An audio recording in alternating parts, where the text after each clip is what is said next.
Iran உச்சத்தலைவர் Ayatollah Ali Khamenei மரணம்ன்ற செய்தியை இந்த உலகம் முதல்ல கேட்டதுமே அதிர்ச்சி அடைஞ்சிச்சு. ஆனால் ஆச்சரியப்படல. ஏன்னா ஆபரேஷன் அப்சல்யூட் ரிசால்வ்ன்ற பேரில் கடந்த ஜனவரி 3, 2026 வெனிசுலா அதிபராக இருந்த நிக்கோலஸ் மதுரோ மற்றும் அவருடைய மனைவி அமெரிக்காவால் கடத்தப்பட்டப்பவே அமெரிக்க அதிபர் டொனால்ட் ட்ரம்ப் தான் நினைச்சதை நடத்த எதுக்கும் துணிவாருன்றதை இந்த உலகம் புரிஞ்சுக்கிச்சு. இன்னைக்கு கடத்தல்ன்றதை தாண்டி அடுத்த கட்டத்துக்கு நகர்ந்திருக்காருன்றதை தான் உணர்த்தி இருக்கு அயத்துல்லா அலி கமேனியின் மரணம். கமேனியின் சித்தாந்தத்தோட ஒத்து போறதும் போகாததும் நமக்கு ரெண்டாம் பட்சம். ஆனால் இங்கே நம்ம பார்க்க வேண்டியது, தனக்கு ஆகாத ஒரு நாட்டு தலைவரை உட்கார்ந்த இடத்துல இருந்தே தன்னால் கொல்ல முடியும்னு தன்னோட பராக்கிரம பலத்தை முஷ்டி முறுக்கி காட்டியிருக்கு அமெரிக்காவும் இஸ்ரேலும். ஈரான் உச்ச தலைவர் அயத்துல்லா அலி கமேனி மரணம் நிகழ்த்தப்பட்டது எப்படி? அமெரிக்காவும் இஸ்ரேலும் இணைந்து கமேனியின் கதையை முடிச்சது எப்படி? இதுக்கு அவங்க பயன்படுத்திய இந்த புதிய ஆயுதம் என்ன? இதை பற்றியெல்லாம் ஆழமாக அலச போகிறோம். வணக்கம், இது தந்தி டிவியின் நியூஸ் டீப் டைவ். வழங்குவதற்காக நான் பார்த்திபன் சின்னசாமி.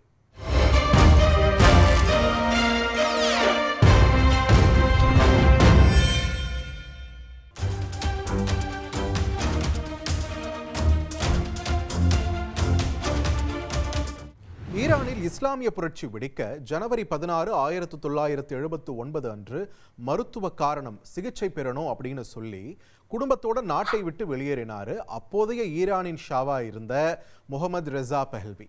அதன் பிறகுதான் நாடு அயத்துல்லா கொமேனியின் கைகளுக்கு வருகிறது. அயத்துல்லா அப்படின்றது இந்த ஷியா மத பிரிவோட இந்த மதகுருவா இருக்கக்கூடியவர். கொமேனி அப்படின்றது அவரோட பேரு. அவர் வரிசையில தான் அயத்துல்லா அலி கமேனி ஈரானின் 2வது உச்சத்தலைவராகி 37 வருஷமா செலுத்திட்டு வந்த முழு அதிகாரத்துக்கு முற்றுப்புள்ளி வச்சிருக்கு அமெரிக்காவும் இஸ்ரேலும். ஈரான் அதிகார மையத்தை தகர்க்க அமெரிக்காவின் ஆபரேஷன் எபிக் ஃபியூரி மற்றும் இஸ்ரேலின் ஆபரேஷன் லயன்ஸ் ரோர்னு 2 திட்டங்களும் இணைஞ்சு கமேனியோட கதையை முடிச்சிருக்காங்க. ஒரே ஃபோக்கஸ் தானே, அப்புறம் ஏன் 2 வெவ்வேறு திட்டங்கள்னு கேட்டால் அதுக்கும் பதில் உண்டு. 2 நாடுகளுக்குமான குறிக்கோள்கள் வெவ்வேறு, அவுட்புட் ஒன்று கிடையாது. இவருடைய கதையை முடிக்கணுன்றது அது ஒரு பார்ட் ஆஃப் அவங்களுடைய அஜெண்டா தான். ஸோ முதல்ல இஸ்ரேலின் ஆபரேஷன் லயன்ஸ் ரோரோட குறிக்கோள் என்னன்னு பார்த்துடலாம். அணு ஆயுதம் ஏந்திய ஈரானை இஸ்ரேல் ஒரு உடனடி அச்சுறுத்தலா தங்களோட எக்ஸிஸ்டென்ஷியல் த்ரெட்டா பார்க்குறாங்க. IDF நடவடிக்கையின் ஒரே சமரசமற்ற நோக்கம் ஈரானோட அணுசக்தி திட்டத்தை முழுமையாகவும் நிரந்தரமாகவும் அழிக்கணும் அப்படின்றதும், டெல் அவீவ் நோக்கிய ஈரானின் பாலிஸ்டிக் ஏவுகணைகள் அது தொடர்பான அச்சுறுத்தல்களை நிறுத்த வேண்டும் என்பதுதான். அதுவே அமெரிக்காவோட ஆபரேஷன் எபிக் ஃபியூரியோட குறிக்கோள் என்னன்னு பார்த்தோம்னா, ஈரானின் அணு ஆயுத ஒழிப்புன்றதை தாண்டிய ஒரு வைட் அஜெண்டாவா இருக்கு. ஹூதி, ஹிஸ்புல்லா அமைப்புகளுக்கான நிதி செல்வதை தடுக்கணும், ஹார்முஸ் ஜலசந்தியில் தங்கு தடையற்ற எண்ணெய் போக்குவரத்தை சாத்தியப்படுத்தணும், குறிப்பா தனக்கு எதிராக செயல்படும் அரசாங்கம் இருக்கக்கூடாது, அதை வீழ்த்தணும். இதுதான் அவங்களுடைய வைட் அஜெண்டாவாக செயல்படுத்தப்பட்டிருக்கு. இதுக்கு முன்னாடி இது போன்ற திட்டங்களில் தங்களோட உளவு நிறுவனங்கள் மற்றும் தங்களோட ஆயுத பலத்தை பயன்படுத்தின அமெரிக்காவும் சரி இஸ்ரேலும் சரி, இப்போ கையில் எடுத்திருக்கும் மற்றொரு ஆயுதம், பிரதான ஆயுதம் மேம்பட்ட செயற்கை நுண்ணறிவு, அதாவது ஆர்டிஃபிஷியல் இன்டெலிஜென்ஸ், AI.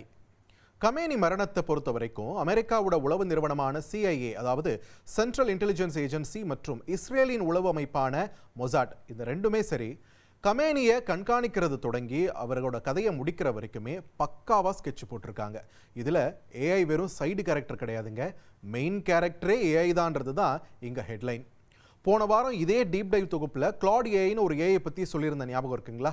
கொலை மிரட்டல், பிளாக்மெயில், ரசாயன ஆயுத உற்பத்தி செய்முறைன்னு எல்லாமே தெரிஞ்சு வச்சிருக்கிற ஒரு AI தான் கிளாட். தொடர்ந்து மேம்படுத்தப்பட்டு வரும் இந்த கிளாட் AIயை உருவாக்கினது அமெரிக்காவின் ஆந்த்ரோபிக் நிறுவனம். பென்டகன் சிஸ்டம்ஸ் மொத்தமும் இந்த கிளாட் AIயோட ஒரு வெர்ஷன் தான் ஆக்கிரமிச்சிருக்குன்ற நிலையில தான் ஆந்த்ரோபிக் நிறுவனத்தின் தலைமை நிர்வாக அதிகாரியான டாரியோ அமோடி அமெரிக்க ராணுவம் இந்த கிளாட் AI தொழில்நுட்பத்தை கட்டுப்பாடற்ற முறையில் பயன்படுத்த அனுமதிக்க வேண்டும் அப்படின்ற ஒரு கோரிக்கையை பென்டகன் மூலமா வைக்க அதை நிராகரித்தார்.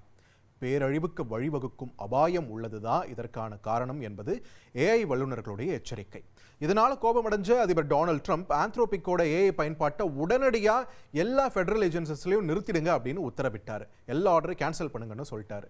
ஆனால் ஏற்கனவே அவங்களோட இராணுவ தளங்களில் பதிக்கப்பட்டிருப்பதால கிளாட் AI தொழில்நுட்பத்தை படிப்படியாக அகற்றிக்க பென்டகனுக்கு மட்டும் 6 மாத கால அவகாசம் கொடுத்தும் அறிவித்தார். ஆனால் இது நடந்த சில மணி நேரங்களிலேயே அதே கிளாட் AI உதவியோடு தான் கமேனி கொல்லப்பட்டிருக்காரு. அமெரிக்காவின் கழுகுப்பார்வை சென்சார்கள் கிட்ட இருந்து தப்பிக்க ஒரு மின்காந்த தடுப்பு ஈரான்ல ஏற்படுத்தப்பட்டிருந்துச்சு.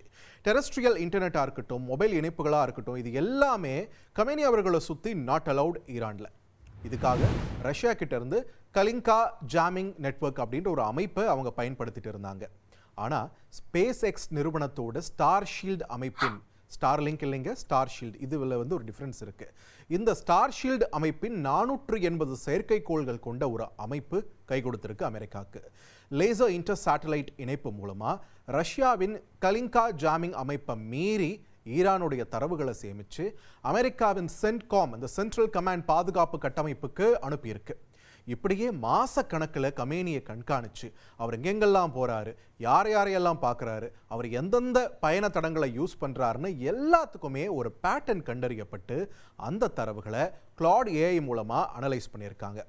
உளவுத்துறை மதிப்பீடுகள், இலக்குகளை அடையாளம் காணுதல் மற்றும் போர் சூழலை உருவகப்படுத்துறது, அதாங்க இந்த சிமுலேஷன் சொல்வோம் இல்லையா, இது எல்லாத்தையுமே கிளாட் ஏஐ பல மணி நேர மனித வேலைகளை தாண்டி சில மணித்துளிகளில் செஞ்சு முடிச்சிருக்கு. அப்படி மேற்கொள்ளப்பட்ட 21 சிமுலேஷன் முடிவுகளில் தான் கிளாட் ஏஐ என்ன பரிந்துரைச்சிருக்கு தெரியுமா? இரவுல தாக்குதல் நடத்துறதை விட பகல்ல தாக்கினா வெற்றி சதவீதம் அதிகம்னு சொல்லியிருக்கு. ராத்திரியில தான் தாக்குதல் நடக்கும்னு அவங்க எக்ஸ்ட்ரா அலர்ட்ல இருப்பாங்கன்னு காரணம் சொல்லியிருக்கு. ஸோ ஒரு டாக்டிக்கல் சர்ப்ரைஸ் அட்டாக் திட்டமிடப்பட்டிருக்கு ஏஐ உதவியுடன். இந்த நிலையில தான் மத்திய தெஹ்ரானில் உள்ள ஒரு வளாகத்தில் பிப்ரவரி 28, 2026 சனிக்கிழமை காலை ஈரானிய உயர் அதிகாரிகளின் கூட்டம் நடைபெறும்னோ, மிக முக்கியமா உச்ச தலைவர் கமேனி அதில் பங்கெடுத்துப்பாருன்னு சிஐ கண்டறிஞ்சிருக்காங்க இந்த தரவுகளை வச்சு ஏஐ உதவியோட. இந்த தகவல் இஸ்ரேலிய உளவு நிறுவனமான மொசாட்டுக்கு தெரிவிக்கப்பட அவங்க அதிகாரிகளோட சோர்ஸ் வேற ஒரு உபதகவலை கண்டுபிடிக்கிறாங்க. உங்களுக்கு தான் ஆல்ரெடி நீங்கள் நியூஸில் பார்த்துருப்பீங்க, மொசாட்டோட ஸ்பைஸ் ஈரான் முழுக்க இருக்காங்க. இந்த இஸ்லாமிய அரசுக்கு எதிரான ஆட்களை தங்களோட ஸ்பைஸாக மொசாட் ஆல்ரெடி ஃபார்ம் பண்ணி வச்சுருக்காங்க. ஸோ அவங்க சோர்ஸ் மூலிமா அவங்களுக்கு என்ன கிடைக்குதுன்னா, ஒரே நேரத்தில் ஈரானிய ஜனாதிபதி அலுவலகம், உச்சத்தலைவர் கமேனியின் வீடு மற்றும் ஈரானின் தேசிய பாதுகாப்பு கவுன்சிலின் அலுவலகம்னு 3 வெவ்வேறு இடங்களில் 3 வெவ்வேறு சந்திப்புகள். இதில் கமேனி எந்த மீட்டிங்கில் இருப்பார், எதிரிகளை குழப்பவா இல்லை வேற ஏதேனும் காரணமா, இது எதையுமே அலசறதுக்கு நேரமே கிடையாது. கமேனியின் இல்லத்தை பிரைமரி டார்கெட்டாக வச்சுட்டு 3 இடங்கள் மீதும் தாக்குதல் நடத்த முடிவெடுக்கப்படுது. அப்படியே அந்த பக்கம் இஸ்ரேல் ஏற்கனவே வேர் இஸ் டாடி என்று அழைக்கப்படும் ஒரு கண்காணிப்பு ஏஐ அமைப்பை உருவாக்கி பயன்படுத்திட்டு இருக்காங்க. ஒரு குறிவைக்கப்பட்ட நபர் தன்னோட வீட்டுக்குள்ள நுழையும் போதே இராணுவத்தை எச்சரிக்கும் வகையில் வடிவமைக்கப்பட்ட ஒரு தானியங்கி இலக்கு அமைப்பான இதன் மூலமாக தான் காசால முக்கிய ஹமாஸ் அமைப்பினர் மேலையும் குறிவச்சு தாக்குதல் நடத்தியிருக்காங்க கடந்த காலங்களில். ஸோ இஸ்ரேலோட இந்த வேர் இஸ் டாடி ஏஐ அமைப்பில் அமெரிக்காவின் கிளாட் ஏஐ வழங்கிய அத்தனை தரவுகளும் பதிவேற்றப்பட களமும் காலமும் குறிக்கப்படுது. அமெரிக்க கப்பற்படையின் உதவியோட இஸ்ரேலிய வான்படையின் ட்ரோன்கள் ஈரானுக்குள் நுழைஞ்சிருக்கு. ஷீல்டு ஏஐ என்ற ஏஐ அமைப்பின் உதவியோட தான் இந்த ட்ரோன்கள் ஹைவ் மைண்ட் தொழில்நுட்பத்துடன், அதாவது அந்த எல்லா ட்ரோன்களும் ஒரே மாதிரியாக சிந்திக்கக்கூடிய வகையில் அது மேம்படுத்தப்பட்டிருக்கு. ஸோ இப்படி எல்லாம் இணைஞ்சு செயல்பட்டு இலக்குகளை அதிதுல்லியமாக கண்டறிஞ்சு அந்த கோஆர்டினேட்ஸ் கரெக்டான எண்ணில் போய் தாக்கணும் அப்படின்ற ஒரு அதிதுல்லியத்தை சாத்தியப்படுத்தி சரியா காலையில் 9:40 மணிக்கு தாக்குதல் நடத்தியிருக்கு. 30 பங்கர் பஸ்டர் குண்டுகள் கமேனியின் இருப்பிடத்தை சிதைக்க மூத்த அமைச்சர்கள், அதிகாரிகளோட உச்சத்தலைவர் கமேனியும் உயிரிழந்திருக்காரு.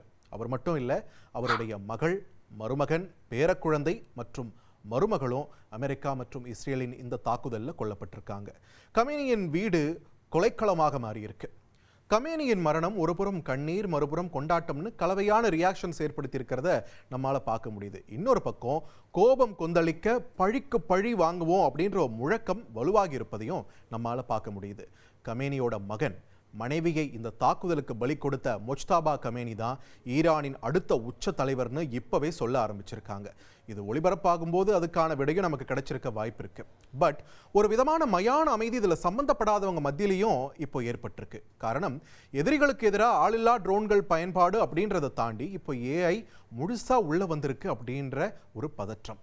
கமேனி நல்லவரா கெட்டவரான விவாதம் பண்ணாம இவர் மாதிரியான ஒரு பெரிய தலைவரே இதுல இருந்து தப்ப முடியலன்னும் போது நம்மளோட வருங்காலத்தின் உறுதியற்ற தன்மையை நினைச்சு அச்சம் மேலோங்கிறத இங்க தவிர்க்க முடியல. காரணம், ஒவ்வொரு நாட்டுக்கும் அவங்கவங்க இறையாண்மைன்னு ஒன்று இருக்கு. அதுக்கு தகுந்த மாதிரி தான் அது சம்பந்தப்பட்ட முடிவுகளை எடுப்போம். அதுக்கு ஒத்து வரலைனாலும் அமெரிக்கா மாதிரியான வல்லரசு நாடுகளின் பேச்சை இனிமேல் கேட்டே ஆகணும்னு ஒரு நிலையை உருவாக்க வேண்டும் என்ற ட்ரம்ப் மாதிரியான தலைவர்களின் எண்ணத்திற்கு உயிர் கொடுத்திருக்கு ஏஐ தொழில்நுட்பம். இறுதியா ஒன்னே ஒன்று தான் சொல்லணும். ட்ரம்பின் அமைதிக்கான நோபல் பரிசு கனவுக்கு வாழ்த்துகள்.